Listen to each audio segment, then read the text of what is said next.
Hi, my name is Don Murphy, and this is for WeAreMovieGeeks.com. And I do qualify. I've been a movie geek since I was a little kid, and went to USC because I was a movie geek, and got into the movie business because I was a movie geek. Been producing since I was 1994, I think, when I did Natural Born Killers, and I'm producing everything right now from Transformers to Shoot 'Em Up to While She Was Out, which is why we're here. And upcoming, we have Transformers 2 and Splice coming out this year. While She Was Out started with a woman named Susan Monford, who happens to be my wife. She had written a script that she was going to direct in 2004 that didn't happen. So she then went off and wrote a script that she could direct no matter what the cost, whether it was $100 or $100 million.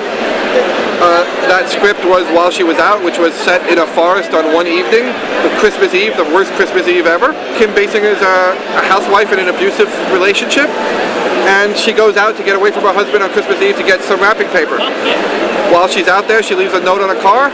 Turns out that note is on the car of a bunch of really bad guys, led by Lucas Haas. The really bad guys end up confronting her. Security guard ends up dead. She's the only witness. It's Christmas Eve. She's in the woods. 4 guys are out to kill her. They've got a gun and a flashlight. She's only got a toolbox full of tools. If she doesn't figure out how to kill them, she's never going to see her children again. I think why people should go see it is it's a fun ride. The movie really takes its time, which a lot of movies don't do. In fact, if you go rent it or whatever, the first 20 minutes you might wonder where the hell it's going, but stick it out, because once it gets there, I think you'll be like people in the audiences in the theaters, covering your eyes and screaming for cheer and going, oh my God, it's a good thrill ride. Once it gets going, there's